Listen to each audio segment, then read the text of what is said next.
Welcome to Brain Roots IAS. आज हम FSSAI के 2026 के रिफॉर्म्स को डिटेल में स्टडी करेंगे।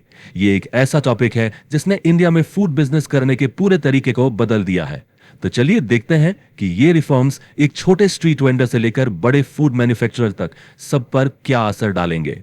तो सबसे बड़ा सवाल यही है कि आखिर इंडिया में फूड बिजनेस शुरू करना इतना आसान क्यों हो गया है। इसका जवाब एफएसएसएआई लाइसेंसिंग में किए गए कुछ बहुत बड़े सुधारों में छिपा है। चलिए इनको आराम से समझते हैं। देखिए, किसी भी बदलाव को समझने के लिए पहले यह जानना जरूरी है कि प्रॉब्लम क्या थी। तो पहले हम उस पुराने कॉम्प्लेक्स सिस्टम को देखेंगे जिसे फूड बिजनेस चलाने वाले रोज झेलते थे। पहले सिस्टम कैसा था? एक एंडलेस साइकिल, मतलब एक ना खत्म होने वाला चक्कर था पेपर वर्क का और पीरियोडिक रिन्यूअल्स का। सोच के देखिए, बिजनेस चलाएं या फिर हर कुछ साल में लाइसेंस रिन्यू करवाने के लिए ब्यूरोक्रेसी में फंसे रहे। ये एक कांस्टेंट हेडेक था। और ये नंबर 12 लाख रुपए, ये सबसे क्रिटिकल था। पहले किसी भी बिजनेस का एनुअल टर्नओवर अगर इस छोटी सी रकम से ज्यादा हो जाता था तो उस पर एकदम से कॉम्प्लेक्स और कॉस्टली लाइसेंसिंग रिक्वायरमेंट्स आ जाती थी। इससे छोटे बिजनेसेस के लिए ग्रो करना ही एक चैलेंज बन गया था। ठीक है, तो अब आते हैं सॉल्यूशन पर। जवाब है food safety and standards amendment regulations 2026। इसे लाया है एफएसएसएआई यानी food safety and standards authority of India ने। और यहीं से पूरी कहानी इंटरेस्टिंग हो जाती है। और हां, ये कोई अचानक लिया गया डिसीजन नहीं था।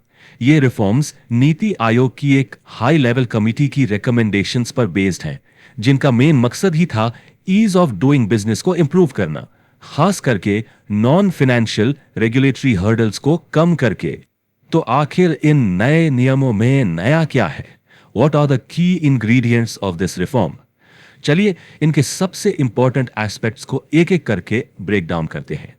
एसेंशियली ये सुधार 4 मेन पिलर्स पर टिके हैं। पहला, परपेचुअल लाइसेंस वैलिडिटी। दूसरा, इंक्रीज टर्नओवर थ्रेशहोल्ड्स।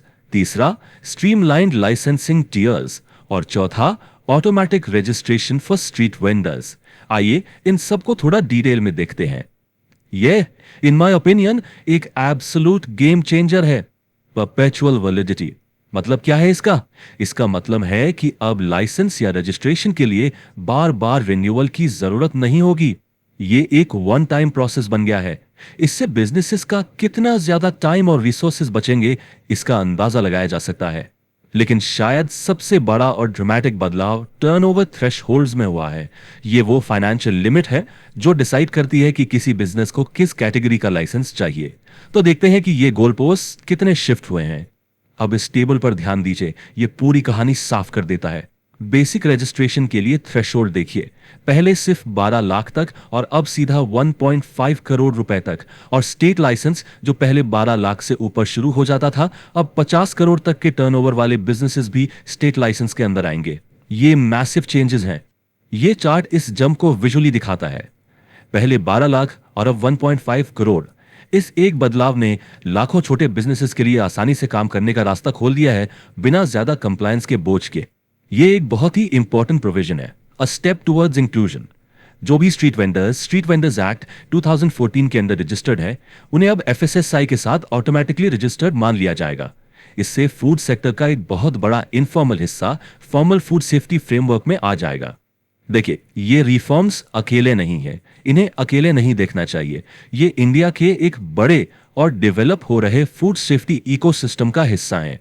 ये टाइमलाइन इंडिया में फूड रेगुलेशन की पूरी जर्नी दिखाती है। 2006 में food safety and standards act के आने से शुरू होकर 2008 में एफएसएसआई के बनने, फिर 2011 के रेगुलेशन से होते हुए हम आज इन 2026 के मेजर अमेंडमेंट्स तक पहुंचे हैं। तो इंपॉर्टेंट पॉइंट ये है कि ये नए अमेंडमेंट्स फूड सेफ्टी के एक वेल एस्टैब्लिश्ड नेशनल फ्रेमवर्क का एक की अपडेट है। इस पूरे सिस्टम की गवर्निंग बॉडी है एफएसएसएआई, जो ministry of health and family welfare के अंडर आती है। तो आखिर इस सबका टेक अवे क्या है? टेक अवे ये है कि ये नियम आसान बनाए गए हैं ताकि ज्यादा से ज्यादा बिजनेसेस फॉर्मल इकोनॉमी का हिस्सा बन सके और ये सब सेफली और एफिशिएंटली हो। तो यहाँ ग्रोथ और पब्लिक हेल्थ के बीच एक बैलेंस बनाने की कोशिश की गई है। और यही आखिरी और सबसे बड़ा सवाल है, नियम आसान हो गए, अ गुड स्टेप। लेकिन क्या ये आसान नियम इंडिया के फूड सीन को बड़ा बनाने के साथ साथ ज्यादा सेफ भी बना पाएंगे? इसका जवाब तो वक्त ही देगा, जब ये रिफॉर्म्स पूरे देश में इंप्लीमेंट होंगे। If you found this lecture helpful, like, share and subscribe to the channel.